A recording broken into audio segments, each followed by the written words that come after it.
Y'all tuned in from the block to the booth with your boy Magnum. You already know how we do. What it do? What's the deal? It's your boy Magma. Tuned in to another episode from the block to the booth, and I got a guest on the show today. The bag is in. Mr. ToTo, what it do? What's the deal? Hey, what up, though? What's the deal with you? Feeling pretty good. What about yourself? I'm good. Hanging What's in there. up? So, tell everybody where you from, what side of town you grew up on. I'm from Detroit, Michigan, born and raised. I grew up on the west side. However, I have been on the east too. So I kind of lived on the east for a minute, lived on the west, but mainly from the west side. That's my stomping grounds. Joy Road was where I was born at. Basically grew up over there for a minute. And then I bounced all over the west side from Puritan, Plymouth, 7 Mile. I done been all over the place. So, like, I want to ask you this first. Like, when did you start rapping and what made you get into rapping? I started rapping when I was about 5 or 6 years old. That's what's up. People like Too Short, MC Light, The Brat, Missy Elliott, they inspired me. And music is in my family. As far as my dad, he sings. My brothers, they like rap. That's what's up. My mom, she sing a little tune here and there. So yeah, the family is pretty much musically inclined. So, like, when did you start taking it serious, though? Now, one thing I do want to tell you, too, I'm not just a rapper. Right. I actually sing first, so I started singing when I was 2. Yeah. And then I started singing when I was 2 years old, and I started rapping when I was 5 or 6. That's what's up. Yeah. That's dope. Yeah. So, like, what made you get into it other than, like, the family? What made you start taking it serious? Like, I can do this shit like everybody else. I'm about to start doing. Well, I mean, from day one, when I was in school, I always was in glee clubs, talent shows, all of that. As far as me taking it serious, I was about maybe 21, 22. Started doing shows. I was in a group actually at first with a guy named TC Real. So it was TC Real and Miss ToTo. We had our thing going. We was doing shows 3 to 4 times a night. Yeah, that was the point where I took it serious at 21 or 22 back How long in. did the group thing last with you and him? Well, we started back in 07 or 08. It lasted about 3 years. Yeah, now I'm solo. We had a good run. Yeah, we had a decent run. I ended up getting pregnant and stuff, and I stopped the music for like 5 years, and then I started back up solo dolo. That's what's up. Yeah. I want to talk about this, the record that you got with Stretch Money. You feel me? How did that record form? Cause I like it. Okay, well, it's all me. You know, it's something I came up with. One of the beats I bought from Super Mario is one of the guys I always shop with. Shout out to Super Mario. Yeah, shout out to Super Mario, my main producer. Anywho, I bought that beat. You know, came up with the concept or whatnot. Wanted Stretch Money on it. I always been wanting to do a collab with him for a very long time. Yeah, OG. Shout out to Stretch Money. I need you on the show. Yeah, he a legend out here or whatnot. Yep, so I wanted to do a song with him. I had always loved his music, his style and shit like that. Right. So yeah, we just went ahead and paid for the feature and got it going. Yeah, that's how I do. That's how you gotta do nowadays. You know, some people think it's about, you know, you gotta buy your way to the top if you want this shit. Yeah, put it like that. Definitely gotta spend some change out here. It take money to make money. Shout out to Stretch Money again. So, like, what about my favorite one? Y'all didn't like the video. I wasn't there to say I didn't like the video because I liked the video. It was my first time seeing it. Right. The bag is in. You feel me? Shout out to DODBH. He shot most of my videos too. Shout out to Chucky Red. Shout out to Chucky Red, PBE Gang Gang. PBE Gang Gang, that's right, the whole entire gang. So, like, why didn't you like the video? First, we'll go there first. I mean, well, the thing was, I mean, if you are expecting it to look a certain way after you done talk with the videographer, he take a real long time, you know what I mean, to get it done, and then he just kind of threw it together. You know what I mean? The stuff that we talked about, the video didn't go as planned. You see what I'm saying? Yeah. So basically, it's supposed to be more transitions. How Chris B came in the house, like more action. Yeah, it was supposed to be more sort of like a skit. It was even like them bringing the bag in, you know, me talking a little bit. A little tiny, but I'm like, but I still like the song in the video. Yeah, well, I appreciate that though. I mean, it's still cool, but it could have been even better if we would have did the little skit part the way that we planned on doing it. That's what's up. How do you feel about today's rap scene in the city? Today's rap scene in the city. We got Flint too. They going. Yeah, I mean, I give a shout out to everybody that's doing their thing. I mean, I even support a lot of our local artists. I'm not one of the ones that be like, oh, it's all about me. You know what I'm saying? I support a lot of people. PBE Gang, Fellow Human. I done heard some of your music and a bunch of others. But as far as the way I feel about it, So many people that's doing it right now, you know, so you got to just get in where you fit in and keep going, you know, just never stop.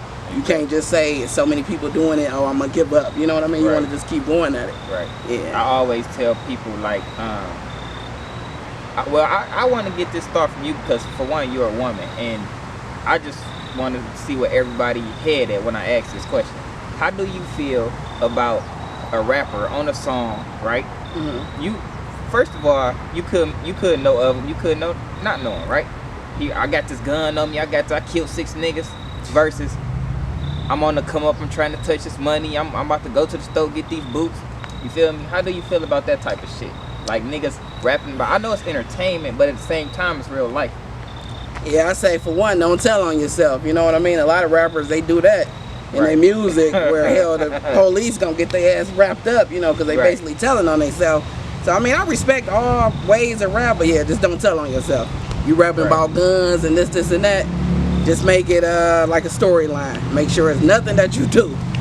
Right, and I feel like everything is opinionated, you feel me? So it's to each his own at the same time. And another thing, one more question I want to ask, because it's up in the air, and I ask this about everything, everybody, and I don't give a fuck about what I'm about to ask you because I could care less about the next person. How do you feel about, all right, say you got a Benz, right? You my homie, right? She about to shoot the video. And I be like, hey, let me use your Benz for the video. Versus me asking that nigga over there to drive through, let me use your Benz for the video. How do you feel about that type of shit, like using other people's shit for your video? I feel like that's totally fine. You know, if that's your homie, if they got some way they can help you reach your goal, you know what I mean? Hey, I don't see nothing wrong with that. I would rather you ask somebody that you know, versus, but you know what, sometimes it's better for you to kind of ask somebody else because you can just pay them and they, you know, may do it quicker than, take their time. Yeah, they may do it quicker than the folks you know. Yeah, that's right. So yeah, I say, hey, whatever you need to do to, you know, get that dream that you're looking to get or reach, should I say, and if somebody can help out, you know, if it was me, I wouldn't mind helping nobody out. If I had a decent ride, hey, this your dream, you need me, no problem. So now look, I'm a skip the singing and skip the rapping right quick. You do the music review things, right? And yeah, I just started up with that. I done watched the first 2, I think, and then it turned around like, damn, it's some people I ain't never heard. Like I go search them on YouTube, you know. Yeah. And I be liking that though. Yeah, it's kind of introduction. What made you start doing that? I just kind of want to help people out, and like people that I think are sweet. I think the world need to know about them. So I said, let me go ahead and start this show and kind of help people out. See, me, I'm an artist, but at the same time, I love to help people too. I never look at it like, oh, you know, if I help this person, it's gonna get in the way of what I'm doing. Right. I feel like I get even more blessed, you know what I'm saying, for helping somebody out. Hell yeah. Yeah, so I want to introduce these people. I feel they sweet. I listen to their music a lot. I feel they're worthy. So I just said, hey, let me start this so I can let the world hear them as well. Did you feel any, like being a woman in this industry, do you feel pressure? I feel like, you know, with the thing, sex sales and all of that type of thing, a lot of people like that. Me, per se, I'm not that kind of rapper, but I can switch it up. Right. You know, I feel like rapping is kind of like an acting role. Depending on the song and the topic, you may have to get a little greasy. So yeah, I feel like it is a little pressure for women, especially the ones that don't expose themselves. And, you know, just rap about sex is kind of harder for you to get noticed. Right. Because, I mean, I feel like nowadays it's easier for a woman to get noticed when she's talking about her pussy and her ass. But it's hard to get females that got bars like you and my lady, per se. You feel me? Because y'all spit like fucking Chucky Red or somebody. Okay, I didn't even know your lady spit. Shout out to the spitter over here. Like some spitters, you feel me? Y'all. Yeah. So it's hard for y'all to get y'all foot in the game versus us listen to a bitch talking about her ass or talking about her, you know. Right. Shout out to them. Ain't nothing wrong with it. Just yeah, we still love the Cardi B's and Megan Thee Stallions, but yeah, I'm just on a different level. Right. You know, no disrespect to any female, you feel me? Right. What else I was about to ask you? What's up on this with Miss Red 22 album? Oh yeah, the Red 22. How many tracks y'all got on that, boy? Shout out to PBE Chucky Red again, bro. PBE gang. Y'all boys just doing it, man. Them boys always, ever since I got connected with them boys, I just been seeing them work. They work their ass off. I mean, they in the studio damn near like every day. Especially Chucky Red, his ass. I got How many tracks on that, boy, and when we can expect that, boy? Did you It hasn't dropped yet. It's gonna be like 7 tracks. Okay. And it will be dropping soon. We got about 3 more tracks to record. We got 4 in and about 3 more. They've written out and everything, you know, wrote out, but we just gotta hit the booth and go ahead and get them right. Yeah, so it'll be dropping probably within maybe, I want to say the next month or so at least, probably more than likely. Since you've been taking it serious, this your first album or your first EP or? No. I actually got one out. Yeah, let's take it back a little bit. I got one out called the Bounce Back Mixtape. It's called a mixtape, however, it has all original beats on it. It's about 7 tracks on there, I believe. It's still streaming everywhere, Spotify, iTunes, YouTube, ToTo, you know, all the popular streaming platforms pretty much. So I got that one out. I got tons of singles out. I got over 25 songs out there. You know, so if you look me up, you'll see it all. got a catalog out here in these streets. I also got the All 100 No Fairy Tales EP that came out, I think it was last year, with the Rise Up on there. I don't know if you hip to my song called Rise Up. I think did you do a video to that song? Yeah. Then I did see that song, Yeah, that one is hot. It has about 6 tracks on that one. It has rap and R&B, a little bit of something for everybody. If you're not such a rap fan, got a couple R&B joints on there for you. That's what's up. Like, as far as your rap career and your singing career, who been your most supportive people in your corner? Like, as far as your family, your kids, your mama, your aunt, your cousin, your uncle, like, who is the most supportive people out of, you know, them? I would have to say my significant other. He always helps out with my son. Like, if I have to go to the studio or if I need to do this or do that, he's always there. My mother also, shout out to my mom, Irma Jean. Yeah, she's a big help as well. That's pretty much it. I see you post some shit on Facebook about your playlist. You used to fuck with an artist on your playlist. Nah, what happened with that? The thing is, the guy is too haughty. You know, he think he the shit. You know what I mean?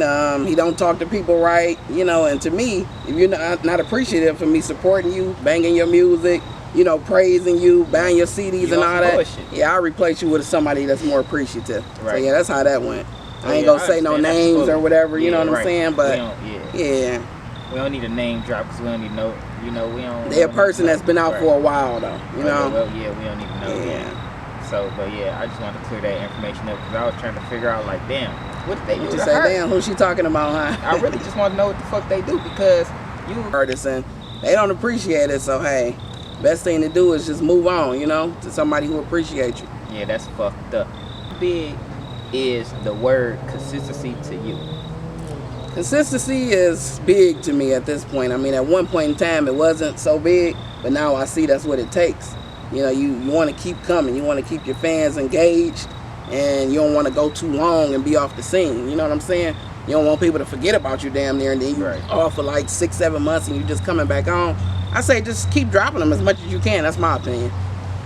Now, would you tell people tell artists to bamboozle their crowd or give their audience space as far as dropping?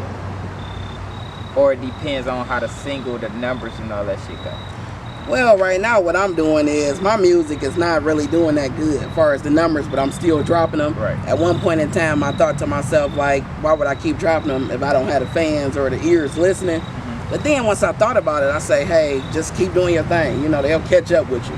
Right. You know, after so long, yeah, they'll catch up. And even the older things, it's always new if it haven't been heard by the masses. So, yeah, I just say I just keep it coming. Though. Yeah, some of it is timeless. Yeah, a lot of it is timeless. That's why I always ask people, do you per se make music for today or the future? Or forever, should you say, huh? Yeah. Yeah, I make it for the future or forever. That's how I say, because I got songs from years ago, 2007, 2008. People will hear them today, and they like, you just recorded it yesterday? This is current. You know, it sounds current, and they still bobbing their head. Right. So, yeah. What can we expect next though from you, Miss Tutu? Other than the Miss Tutu, the Red Miss Tutu album. I got an EP coming out. It's called The Talented Beast. On there, it'll be R&B and rap, a mixture of both. Just basically showing y'all how I get down. You know, I do this shit like I'm doing it for TV. A lot of people sleep out there. You know, y'all getting y'all Z's. I respect that, but yeah, I'm keeping it coming and I'm showing, you know, all styles. It's called The Talented Beast. Be on the lookout for that EP. Do you got any features on there? Well, that one, I think I'm doing no features at all. Yeah, that one's just gonna be strictly Miss Tutu. That's what's up. Just showing them how I get down. Yeah. That's what's up. What else? How did you end up meeting Chris B? I actually met Chris B through Chucky Red. Yeah, that was his personal videographer or whatnot, and me and him did the bag in, and then we decided to do the EP. And actually, the EP was NRE Ill's idea. Once he heard the bag, you know who NRE Ill is, right? Yeah. Once that's one of my homies too. Shout out to NRE Ill and the whole NRE boys. You know, y'all my dogs. Always been there for y'all too. I appreciate y'all. But anyway, once he heard the bag in, he like, you and Chucky Red sound damn good together. He like, I think y'all should do an EP. So hey, I put it out there, and here it is. The bag is in. That's a catchy ass motherfucking song. If y'all haven't checked it out, make sure y'all go find it on DODBH channel. Miss Tutu, Chucky Red, bag is in. Make sure y'all go check that out, man. You can find that on my channel as well, Miss Tutu 313. Yep, and then like I said, streaming everywhere, Spotify, iTunes, Tidal, you know, all that good stuff. Anywhere you listen to your music at. Tell everybody all your social media where they can find you at, find your music at, and all that good shit. My Instagram is that's MISS_Tutu, that's TOTO 313. And my Facebook is Tutu Harris. Then all my music, like I say, is streaming everywhere. All the popular platforms you can think of, from Spotify to iTunes, Amazon, Tidal, Deezer, all that good shit. All that good shit. I go by the name Miss Magnum. Y'all tuned in to another episode from the block to the booth, and we out this thing.